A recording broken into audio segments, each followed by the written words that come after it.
He's not wrong. He's not wrong. You have to be challenged to learn, and a lot of times you have to have failure to learn too. It's a critical thing with raising up the next generation of scientists, engineers, doctors, and what have you.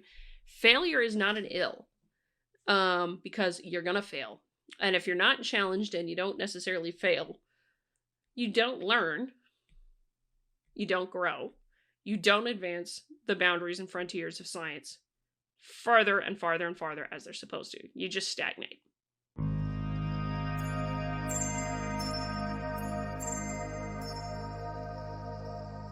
Alrighty. If you recall, some time ago, it made the New York Times that one Professor Maitland Jones of the NYU chemistry department was fired after a petition went around claiming the professor was not sensitive to the students and the amount of effort they'd put in and what have you. Well, Professor Maitland Jones has responded. This was last Thursday specifically, in the Boston Globe. In his words here, "I was fired from NYU after students complained that the class was too hard. Who's next? In these times when critical thinking skills are desperately needed, it is more important than ever to dedicate ourselves to high standards of education." Building on a bit of a theme here lately, we're talking about who sets the standards and who's responsible for their education. As I've said many times, it is my standpoint that if you are a college student at this point, you are the primary person responsible for your own education. Not the professor, not the university itself, administrators, or anything like that. You, the person taking the class, are the primary person responsible for your own education. So don't be surprised if you don't get the grade when you have not put in the work for it. Now, that of course does not excuse a professor who is not teaching either. A professor has to be dedicated in teaching, what have you, and by all accounts, Professor Jones here certainly was. But he makes some good points, and then I also want to bring up some of the other things that are going on with respect to this instance. So, Professor Jones, in his own words, writes, "Organic chemistry is a difficult and important course, a rite of passage for future medical doctors, scientists, and many engineers, professions that require the ability to reason well from a set of new data. No longer is Orgo a memorization course.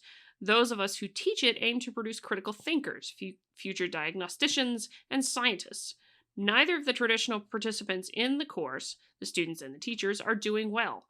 Many students seem increasingly unwilling to put the necessary effort to master the material, and teachers are burning out at a rapid rate." So, to make a point here, I said this at one point when I was first talking about this with the initial thing from the New York Times and from others. No, organic chemistry is not an introductory course. It's absolutely not an introductory course. It is a difficult course. And it's not like Chem 101 or anything like that. It's a challenging course for which you need to have the basics of chemistry already pretty well mastered.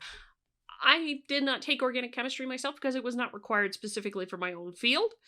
Though I do know others who have, who are medical doctors and have taken it. And it is important, actually, for medicine. It is important for bioengineering. It's important for chemical engineering. It's important for many other sciences, let's be chemistry too, to begin with. If you're just being fundamentals of chemist kind of thing, you do need it. And so, yeah, no, it's kind of important, and it is not an introductory level course. And he's also pointing out to his experience right now, and he's actually about to get into this, so let me go there. "Even before COVID-19 disrupted classrooms, there were signs of trouble. I came to New York University in 2007 after 43 years of teaching and research at Princeton, where I had both tenure and an endowed chair. I wanted to see, by the way, I should say that tenure and endowed chair mean you usually only get endowed chairship if you're a damn good professor. You're damn well regarded in the discipline, just to make a point there. I wanted to see if the technique I had introduced at Princeton, in which the talking head lecture was de-emphasized in favor of small group problem solving, was transferable to another university." So, admittedly, this is a problem that I've noticed a while. The talking head lecture thing doesn't necessarily work very well either, in terms of teaching at a university level. So, yeah, I give the guy props for implementing a whole different teaching approach with chemistry. All went well at first, as students prospered in the problem-solving setting and younger faculty began to adopt it. But about 10 years ago, I noticed that students were increasingly misreading exam questions. My careful attention to the wording of problems did not help much. Exam scores began to decline, as did attendance in the traditional large lecture section of the course. Then COVID hit. Co-teaching with two excellent professors, Paramjit Arora, I probably mispronounced that name and I apologize in advance, and Keith Warple, I also probably didn't pronounce that right, I commissioned and paid for a series of 52 videos to substitute for canceled in-person lectures. Students rarely watched them. Now, this is the thing I would be curious, of course, to see. Stupid freaking advertisements. I would be, of course, very interested to see the numbers. This is probably not available for public consumption, but I know full well on the back end with those things like Moodle and what have you, those back end platforms that are often used for university grading and things like that in different places. Like, what is it? Like Moodle's one, WebAssign's another. There's a couple of different companies that offer that for universities now. But you can see it on the back end when students log in, and you can see it when they watch things, and you can see it when they do coursework. So I would not doubt that he was taking note. They performed abysmally on exams that would have seemed too easy only a few years ago. A few did attend the Zoomed office hours, but they were the best students in the class, not the ones who needed help. Exams that should have yielded a B average dropped to a C- or worse. Single-digit scores became common. We even had zeros on exams, something that had never happened before.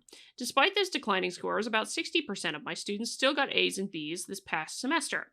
At the same time, the bottom was dropping out under the poorly performing members of the class. The top students, while still deserving near excellent grades, were no longer being stretched. Previously, they would be getting 90s, now they were routinely getting 100. Their A grades would not change, of course, but they were not being challenged and thus not learning as much as they could. It wasn't their fault, it was ours. Let's put it this way. I think what he's gone on about to say is the change in the culture where you're just making things easier isn't helping. Which I would agree. You do need the challenge. You don't learn stuff if it's always easy for you. You gotta be challenged. You gotta be actually very much challenged and pushed. Pushed to learn these kinds of things. You can't, if you're getting 100s routinely, you're not, generally speaking, not learning anything, as I guess what he's about to say. Student evaluations, once highly useful, have become just another social media opportunity to vent. Evaluations are now personal and sometimes profane. The good ones swell your head, the bad ones upset you. It's a pity that their usefulness has disappeared. So I want to make a point about this because I know personally, and this is anecdotal, and I would love to know if for me it's anecdotal. I was going to say my experience has been with this that students tend to write more evaluations if they're mad at the professor. Which it does not bode well because you don't necessarily get a fair evaluation of the professor if it's just the students that are upset that are writing the evaluation. Hence the reason it can be skewed in the wrong direction. And evaluations are not necessarily useful. In the same vein, hey, if I'm succeeding all the time, maybe a student's also writing that way if I'm succeeding all the time. But if there's the challenge in there, and or the student got a B or a C, then maybe it doesn't matter as much. Well, not that it doesn't matter as much. It's those students who most struggled and did well, came to the courses, tried really hard, thought the professor was fair anyway. I don't know that they're always the ones writing evaluations, but you know what I haven't seen, and this is a good science research question, is, can you compare... That would be a great scientific research question for some social scientist somewhere, I'm sure. What is the change? Okay. Content of evaluations for professors versus the grades in the course. Let's put it that way. Which ones were most negative? Which ones were most positive? What grades were earned related to that? And how has all of that changed over time? Not to mention also the number of evaluations submitted. Has the number of evaluations submitted over time dropped or increased dramatically? I honestly haven't seen any studies to my knowledge of that. I could be wrong. Please let me know if I'm wrong on that one, but it would be curious to know. Anyway, co-teacher and I began to receive anonymous emails, often just short of threatening. In the fall of 2020, we were accused of being insufficiently sensitive to the stressful issues of the day. Now we're getting into actually when it was featured in the New York Times article. We were urged to make, quote, accommodations, such as online multiple choice exams. Oh boy. Make it easier, in other words. This spring, some students sent a petition to the NYU deans, evidently complaining about procedures and grades in the course. The deans never revealed the contents of the petition to me, so I was unable to refute it in any way. After several months of silence on their part, on August 2nd, the deans fired me over the objections of the chemistry department. The administration summarily dismissed the grievance I filed. Well, admittedly, this is his word, so I'd like to hear what the university has to say, but that's pretty shitty, if that's what happened. If that's what happened, that's pretty shitty. I'm not gonna lie. And I'm sorry. Yeah. Let's see. What is overwhelmingly important is the chilling effect of such intervention by administrators on teaching overall, and especially on untenured professors. Can a young assistant professor, almost all of whom are not protected by tenure, teach demanding material? Dare they give real grades? Their entire careers are at the peril of complaining students and deans who seem willing to turn students into nothing more than tuition-paying clients. Nor are tenure faculty unaffected. At NYU, some refuse to teach undergraduates any longer. The teaching in the chemistry department has been negatively affected both by the decline in student capacity and the intervention of third-party administrators. Yeah, this is a point to make here because if the and this is where I wonder, because they're talking about undergrads, right? They're coming in from K through 12. How many of them have had exposure to K through 12 schools where it has been feelings? You can't upset the students. You can't offend the students. It has to concern to their feelings. You have to have this student-centered learning, which generally speaking doesn't work. We talked about this in a whole other video. Student-centered learning just generally doesn't work, doesn't challenge the students, doesn't push them to learn. And then they come to this professor or to other professors who do challenge them to learn. Then you suddenly have the conflict. Now you've been coddled. I'm sorry, there's not really any other way to say it. You've been coddled in your K through 12 education. Never been challenged. Never really learned all that much necessarily in your K through 12 education. This is not all students, of course. This is not all students because there's a lot of great students out there, too. So don't take it that way. But here's that is the thing that gives me lots of concern. You're not challenged, and the reason it's important from the standpoint of being in a career in science or in medicine or in engineering is that you will be challenged. You will routinely be challenged on everything you have done research-wise and everything you will do research-wise. So if you're going into that and you're never challenged, what are you going to do when you do run into the situation finally where you're being challenged? Because it is when you are challenged on things that you learn the most. It is when you fail that you learn the most. It is not when you succeed that you learn the most. It is when you absolutely fail. Heck, I can remember getting 30s and 40s in an exam. I got a high score on the final exam in one of my courses in grad school, and it was a 70-something. It was a tough class. I learned a crap ton of stuff from it, and that's exactly the point.